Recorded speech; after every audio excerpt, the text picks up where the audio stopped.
You walked past a bird today. It flew away. You probably didn't think much of it, but that bird made a decision about you before you even got close. It calculated your speed, your direction, whether you made eye contact, and it ran a threat assessment that took less than a second. It didn't guess, it knew. Most people assume animals just react to movement, or size, or noise, that they're basically living smoke detectors. Trigger a threshold, get a response. That's not quite right. The real answer is far stranger. Animals don't just notice you. They have built a model of what you are, and what you are to almost every animal on Earth is the most dangerous thing that has ever existed. Not metaphorically, scientifically. In 2019, researchers from the University of California ran an experiment in the Santa Cruz Mountains. They played sounds through hidden speakers to mountain lions, bobcats, deer, and smaller mammals. First, sounds of frogs, neutral, no reaction. Then, sounds of lions and wolves. Animals fled. Then, sounds of humans talking. The animals fled faster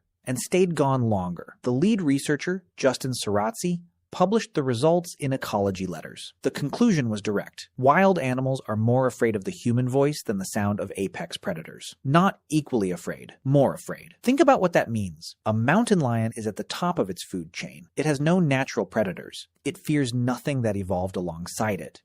But the sound of a human conversation sends it running like prey, because over thousands of years, that's exactly what happened. Humans didn't just hunt. Humans eliminated. We didn't compete with apex predators. We replaced them. And the animals that survived were the ones that learned to treat us differently from anything else that had ever walked the earth. But it goes deeper than fear. Animals don't just react to you. They study you. Crows are the clearest example. In 2008, John Marsluff at the University of Washington ran a study where researchers wore rubber masks while trapping and banding crows on campus. The masks were specific, identifiable. After release, the crows began scolding anyone who wore that mask. Not people in general, not strangers. That specific face. They remembered it. But here's where it gets uncomfortable. Over time, crows that had never been trapped, crows that weren't even alive during the original study, also began scolding the masked face. The knowledge transferred, parent to offspring, through behavior. The crows didn't just recognize a face. They built a cultural memory of a threat and passed it down like a warning. Elephants do something similar,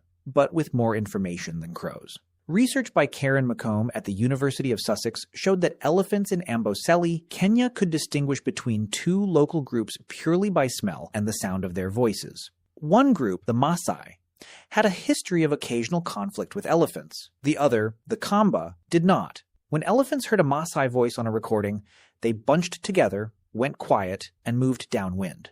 When they heard the Kamba voice, almost no reaction. They weren't reacting to human. They were reacting to that specific group of humans, based on cultural information they had learned and stored over time. Now, think about what this adds up to. Animals aren't just sensing you. They are categorizing you, building a file, running a continuous background process that asks a single question. What kind of human is this, and what has that kind of human done before? The study that pulls all of this together came in 2018. Researchers from UC Berkeley and other institutions analyzed decades of data on animal behavior across multiple continents, published in Science.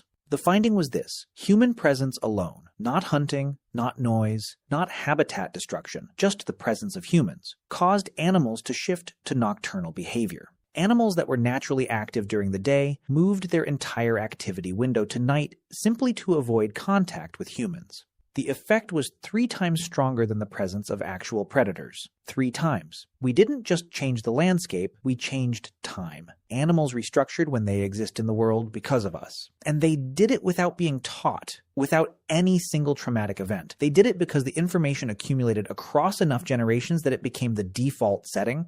So what do animals think about you? It depends on the animal, but the pattern is consistent. They have assessed you, they have filed you. And the verdict for most species is that you are something that has no equivalent in the 500 million years of predator-prey relationships that shaped life on this planet. You are not a predator to them. Predators hunt to eat. Predators have limits: hunger, territory, season. Predators fit into the system. You don't. You alter the system. You change the rules. You show up and